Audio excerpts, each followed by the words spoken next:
आप लोगों के निरंतर कमेंट आ रहे थे कि आप पंगरोली क्यों नहीं जा रहे हो। बहुत दिन से पंगरोली की खुद लग गई है तो का ध्यान और कहीं हो न हो, लेकिन आम पे है।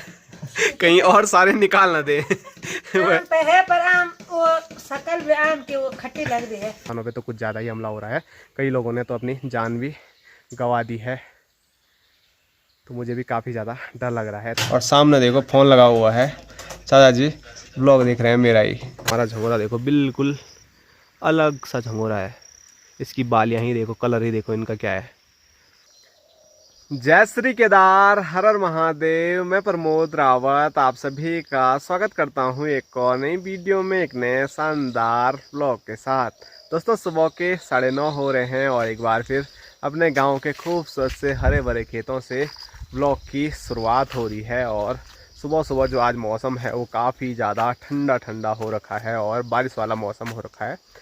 कल शाम से कल रात को काफ़ी बारिश आई, सुबह भी थोड़ी बहुत बारिश हो रही थी और अभी भी बारिश पूरी तरह से बंद नहीं हुई है। हल्की हल्की बीच में बूंदाबांदी लगातार होती जा रही है।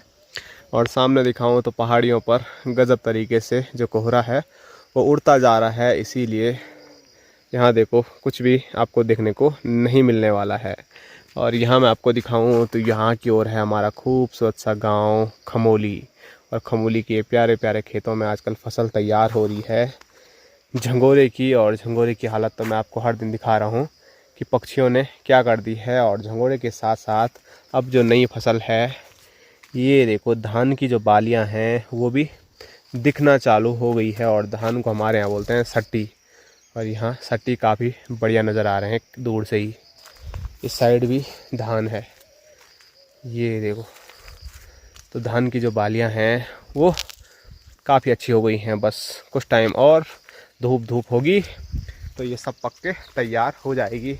बस सूअर ना आए तो बढ़िया है। तो मैंने आपको बताया था झंगोरे को नुकसान पहुंचा रहे हैं पक्षी। जो मंडवे की खेती अब हो रही है उसको पहुंचाते हैं नुकसान सबसे ज़्यादा लंगूर, और जो धान की फसल होती है उसको सबसे ज़्यादा जो नुकसान पहुँचाते हैं वो पहुँचाते हैं सूअर। तो हर जानवर अलग अलग तरीके से अलग अलग फसल नुकसान करते हैं। वैसे हर जानवर नुकसान पहुंचाता है, लेकिन ज़्यादातर जो है वो अलग अलग तरीके से नुकसान पहुंचाते हैं। और आजकल रात को सूअर भी आ रहे हैं बल खेतों में। माँ बोल रही थी यहाँ नीचे खेत में गोबर कहीं रखा हुआ था तो वो बल पूरा सूअर ने इधर उधर पलट दिया। तो सूअर का डर है जैसे जैसे धान की खेती हो रही है। अभी यहाँ खेत से ना पक्षी उड़े हैं और सबका झंगोरा तो खा दिया। अब हमारा ये वाला झंगोरा बचा हुआ है, उसका कलर ही आपको दूसरा देखने को मिलेगा। ऐसा झंगोरा गांव में कहीं नहीं दिखेगा। और ये देखो सब जगह ये वाला झंगोरा है और पक्षी इसी को खाते हैं अभी तक। और अब ये ख़त्म हो गया तो वो हमारा झंगोरा खाएंगे ही। यहाँ से अभी पक्षी उड़े और हमारा झंगोरा देखो बिल्कुल अलग सा झंगोरा है। इसकी बालियाँ ही देखो, कलर ही देखो इनका क्या है।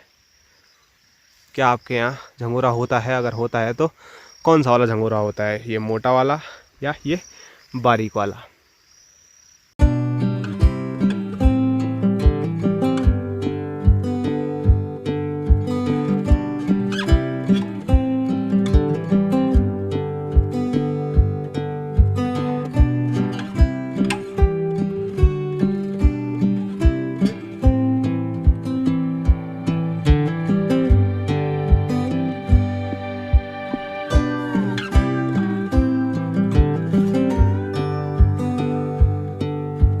और सुबह सुबह इन प्यारे खेतों से मैं कहाँ जा रहा हूँ, तो मैं अभी जा रहा हूँ रोड की ओर और मुझे वहाँ से जाना है जगोट गांव, दीदी के ससुराल। तो मैंने बताया है कई बार मेरी दोनों दीदियों का ससुराल जगोट गांव है। एक दीदी तो अभी पंजाब में है, लेकिन बड़ी दीदी कुछ टाइम से घर ही है। तो कुछ टाइम पहले भी दीदी आई थी घर और आज दोबारा दीदी आ रही है, तो दीदी को लेने के लिए मैं जा रहा हूँ। तो अब भागे भागे चलते हैं। मौसम जिस हिसाब का बन रहा है तो हो सके तो बारिश भी आ सकती है। और पहाड़ों में आजकल हर जगह रोड बार बार टूट रही है और बारिश में फिर आना जाना भी सही से होगा नहीं, इसीलिए जितना जल्दी हो सके फटाफट निकलते हैं।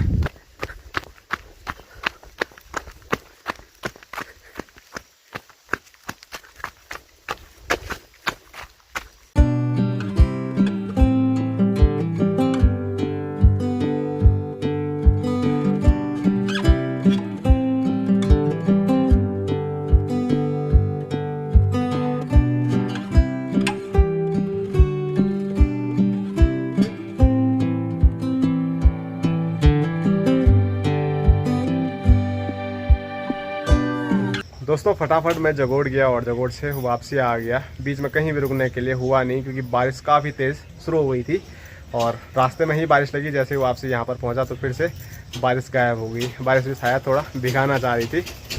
और यहाँ मैं आपको दिखाऊँ तो यहाँ दीदी है और इधर मैं आपको दिखाऊँ तो इधर चाचा जी हैं और सामने देखो फ़ोन लगा हुआ है। चाचा जी ब्लॉग देख रहे हैं मेरा ही, तो काम करते करते मनोरंजन भी हो रहा है चाहिए। खमोली की खुद लगती होगी चाचा जी को, तो सब पता लग जाता होगा क्या हो रहा है। चाचा आते भी नहीं वाल ऊपर। हाँ जब कार्य पूरे हो गए जी तब तो आते हैं चाचा।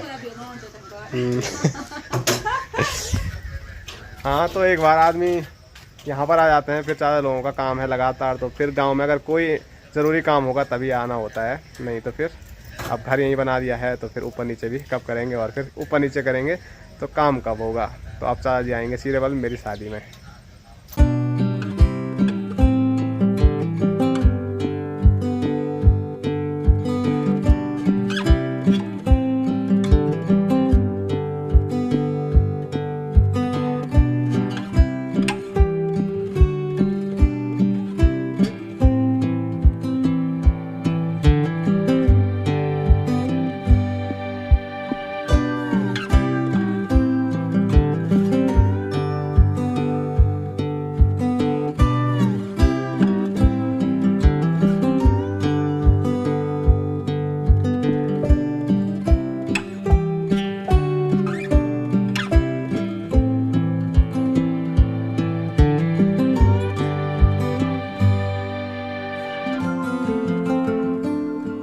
दोस्तों अभी हम जैसे ही घर पहुँचे तो मौसम ने हमारा स्वागत किया है बारिश से। वैसे जब मैं दीदी को लेने गया था, जैसे मैंने बताया था, उस टाइम भी बारिश शुरू हुई थी। कल भी बारिश हुई, लेकिन पिछले 2 दिनों से मौसम ठीक ठाक है और ज़्यादा बारिश नहीं हो रही है। रात को भी थोड़ा बहुत हो रही थी और अभी भी ज़्यादा तेज़ बारिश ऐसी है नहीं। तो ऐसी ही बारिश हो कोई दिक्कत नहीं है, लेकिन जो बहुत तेज़ बारिश आ रही है वो दिक्कत पैदा कर रही है। और यहाँ दिखाऊँ कल रात से रात भर थोड़ा थोड़ा थोड़ा करके रात घर आई बात। और कैसी रही आपकी यात्रा? ठीक रही, अब पता चलेगा घर आके चलने पड़ेगा। नहीं तो माँ के पैर में बहुत दर्द हो रहा था बल, ये लगाया घूमना तब चल पाए। तो माँ को घुटने लगाने पड़ते हैं चलने के लिए भी। और यहाँ पर बापूजी हेलो गाइस, इंतजार में कब मेरी बारी आए और मैं हेलो गाइस करूँ। मौसम कैसा है आज का? बहुत बढ़िया है। बढ़िया है, बारिश हो रही है मेरे ख्याल में। बाबा से बढ़िया हेलो गाइस कोई कर ही नहीं पाता ना।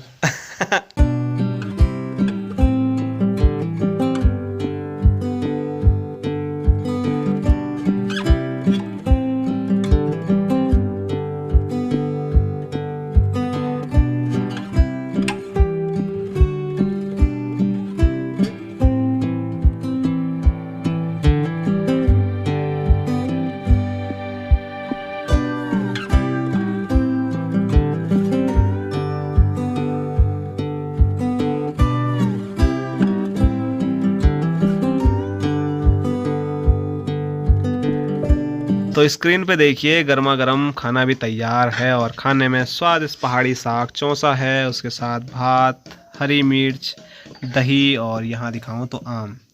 और दही मार्केट की खानी पड़ रही है और दीदी लेके आई है और बापूजी सबको बांट रहे हैं। माँ को भूख लग गई कुछ ज़्यादा ही है माँ। सबको पापा ने बांटा, पापा अब अपने जब तक मैं दीदी को दे रहे तब तक पापा ने अपना आप निकाल दिया अपने लिए। भूख लग गई। तेरा तो व्रत है वाला। किसने बोला? किसने बोला?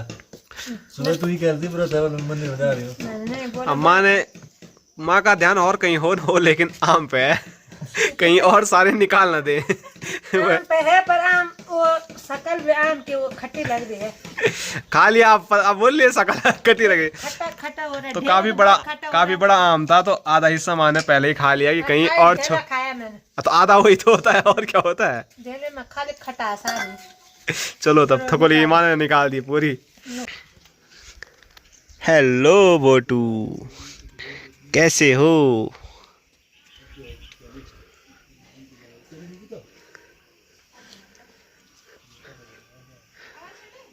दोस्तों दिन में आज काफ़ी ज़्यादा बारिश आई और अभी बारिश जैसे ही थोड़ा रुकी तो हम आ गए हैं पंगरोल स्टेडियम में काफ़ी दिनों के बाद।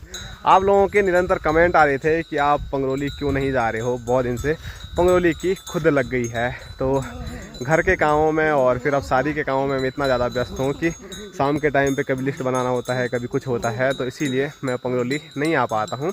नहीं तो बड़ा मन मेरा भी करता है पंगरोली आने का, जहाँ बचपन हमारा बीता है, जहाँ तक अभी तक हमारी ज़िंदगी बीती है, तो किसका मन नहीं करेगा कि मैं यहाँ पर आऊँ और खूब सारी मस्ती करूँ और आनंद लूँ पंगरोली स्टेडियम का। तो आज मैं अभी आया हूँ और यहाँ दिखाऊँ तो यहाँ पर भोटू महाराज, इधर दिखाऊँ तो ताऊ जी और बाकी हमारे और भाई लोग भी आप देख सकते हैं यहाँ पर हैं। और यहाँ पर एक कपड़े की बॉल बनाई हुई है जिससे फुटबॉल खेला जा रहा है। क्रिकेट तो अब कोई खेलता है नहीं। क्रिकेट खेलने के लिए हमारा पंगरोली स्टेडियम मतलब पूरे क्षेत्र में काफ़ी फेमस था, लेकिन आज यहाँ क्रिकेट नहीं खेला जाता है क्योंकि क्रिकेट की जो पिच है वो देखो बीच में कैसे हो गई है, पूरी पानी से लबालब। और जब पानी नहीं भी रहता है तो फिर भी इसमें काफ़ी ज़्यादा घास है और क्रिकेट कोई खेलता है नहीं, तो फिर साफ भी नहीं करते हैं।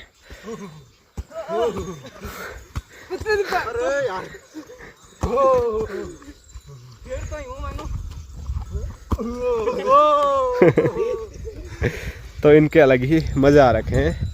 और यहाँ दिखाऊँ तो भोटू के पीछे से 2 बैल हैं जो कि गणेश के हैं और ये इंसान को खूब दौड़ाते हैं। पहले खूब मस्ती करते थे हम इनके साथ, अभी ज़्यादा मस्ती नहीं करेंगे। नहीं करते हैं इसको परेशान, आराम से चरने देते हैं। और पंगरोली स्टेडियम देखो पूरा कितना हरा भरा हो रखा है, जहाँ देखो वहाँ हरियाली छाई हुई है। तो चलो थोड़ा बहुत मैं भी आनंद लेता हूँ अपने भाई लोगों के साथ और उसके बाद थोड़ा चलते हैं घर की ओर, क्योंकि दीदी आ रखी है और दीदी ने मुझे काम दिया था कि अगर पराठे खाने हैं तो मूली को छिलना पड़ेगा और उसको वो कद्दूकस होता है ना उसमें कस करना है। तो मैंने बोला मैं भी आता हूँ। जैसे ही थोड़ा आया तो मैं सीधे पंगरोली भाग गया, क्योंकि काफ़ी दिन से पंगरोली आने का बड़ा मन था लेकिन किसी कारणवश नहीं आ पा रहा था।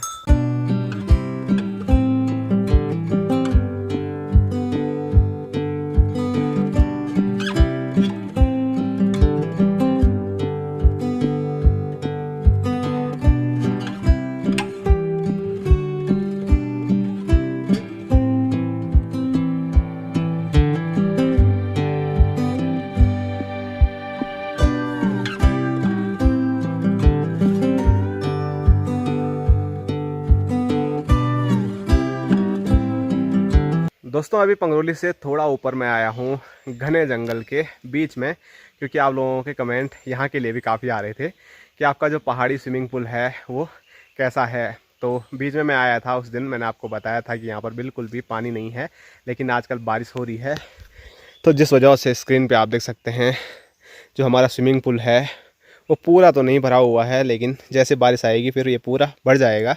लेकिन मैंने आपको बताया था कि मैं पिछले साल इसमें जब नहाया तो मेरे को दिक्कत का कई सामना करना पड़ा और अभी तक वो दिक्कत पूरी मतलब समाप्त नहीं हुई है। पीठ में बहुत दाने दाने दाने दाने हुए, तो काफ़ी मैंने दवाइयाँ खाई तब जाके अब थोड़ा ठीक हो रहे हैं, नहीं तो बहुत दिक्कत हुई। बस ये भी हो सकता है कि एक बहाना है कि यहाँ के पानी से वो हुआ है, लेकिन अब दिमाग में जो चीज़ बैठ जाती है तो फिर आदमी दोबारा वो चीज़ कभी नहीं करने वाला है।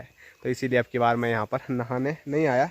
बाकी हमारे जो और भाई लोग हैं वो यहाँ पर नहाने के लिए आए थे, लेकिन मैं बोल रहा हूँ ना, तो मैं तो मुश्किल इस बार आने वाला हूँ, फिर भी कभी मन करेगा तो देखते हैं क्या होता है। तो मैं अकेला यहाँ पर नहीं आया हूँ, मेरे साथ भोटू महाराज भी पहुँचे हुए हैं और भोटू थोड़ा डर भी रहा है यहाँ पर। चले भोटू। ये देखो सीधे जाने के लिए तैयार हो रहा है। यहाँ पर ज़्यादा देर रुकना बिल्कुल भी सेफ़ नहीं है, ना तो मेरे लिए और ना ही भोटू के लिए, क्योंकि अभी ऐसे घने जंगल के बीच में मैं हूँ जहाँ पर तेंदुआ किसी भी टाइम आता जाता रहता है और मैं बिल्कुल अकेला हूँ, तो फटाफट यहाँ से निकल जाते हैं। और चारों साइड से ना पक्षियों की अजीब आवाज़ें भी आ रही हैं।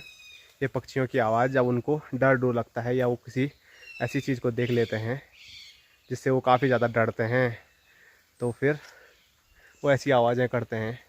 या तो हमें देख के ऐसी आवाज़ें कर रहे होंगे या तो फिर बाघ तेंदुआ, तो यहाँ पर नॉर्मल बात है। और आजकल हमारे चारों साइड तो तेंदुए का कितना ज़्यादा आतंक है वो आप लोग वीडियो के ज़रिए देख रहे होंगे, अखबारों के ज़रिए देख रहे होंगे कि उत्तराखंड में हर जगह कभी कहीं हमला होता रहता है इंसानों पे, जानवरों पे। इंसानों पे तो कुछ ज़्यादा ही हमला हो रहा है, कई लोगों ने तो अपनी जान भी गंवा दी है।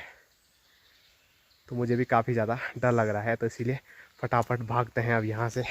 चल बोटू।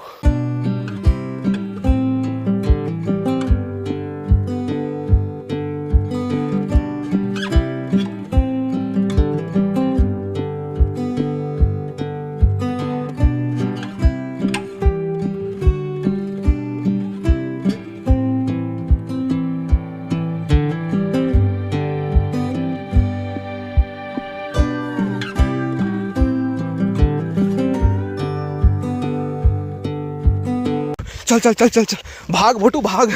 बोटू का भी जाने का मन नहीं कर, आगे डर रहा है बोटू जाने के लिए। चल चल चल, आजा आजा आजा आजा, चल चल चल चल। और यहाँ देखो कितनी फिसलन हो रखी है, ज़्यादा तेज मैं भाग भी नहीं सकता हूँ। चलो चलो चलो, चल चल चल चल भुट्टो, पहुँच गए हम घर। दोस्तों अभी भोटू और मैं सीधे घर पहुंच गए हैं, और जैसे ही घर पहुंचे तो यहाँ देखो दीदी लग गई है रोटी बनाने के काम पे। वैसे रोटी नहीं, पराठे बनाने के लिए मसाला तैयार कर रही है दीदी। आज मूली के पराठे खाएंगे। और दीदी पे जब कैमरा लगाओ दीदी मस्त हंसती रहती है, और सेहत के लिए हंसना बहुत ज़रूरी है। दोस्तों अभी देखिए अंधेरा हो गया है, और कुछ टाइम पहले दीदी ने बड़े बड़े सपने हमको दिखाए कि आज हमको मूली के पराठे खाने को मिलेंगे। लेकिन सारे जो सपने हैं वो एक ही टाइम पे चकना चूर हो गए हैं, क्योंकि जैसे ही अंधेरा हुआ पहाड़। हाँ अच्छा, रात में कौन खाता है यार पराठे? सुबह में बढ़िया लगते हैं पराठे। अभी भाई साहब ही बोल रहे थे पराठे बनाओ पराठे बनाओ। बना के ना देखो कि सुबह बनाना। हाँ अब मन नहीं कर रहा होगा खाने का। रात में नहीं होता यार पराठे का। चलो जो भी है। अब यहाँ पर भिंडी की सब्जी, और उसके लड़के ने बोला कि पराठे सुबह बनाना, मतलब तब नहीं बना रही हो। हाँ कि सुबह भी नहीं खाएगा मेरे लड़का है। उसने बोला अभी नहीं खा रहा हूँ मैं कुछ नहीं, चलो सुबह ही। सही में ऐसा ही हुआ। हाँ वो तो बोलने वाली बात है काली। तो चलो जो भी है कोई बात नहीं, रात को वैसे भी भारी चीज़ें नहीं खानी चाहिए, और पराठे बहुत भारी होते हैं। तो कल सुबह में मस्त भारी भारी नाश्ता करेंगे मूली के पराठे खा के। तो अभी मस्त तीनों भाई बहन किचन में बैठते हैं, गपशप लगाते हैं, और आज की जो वीडियो है उसको यहीं तक रखते हैं। आप सभी लोगों से मुलाकात होगी कल एक और नए शानदार ब्लॉग के साथ। तब तक के लिए जय हिंद, जय उत्तराखंड, जय भारत, हर हर महादेव।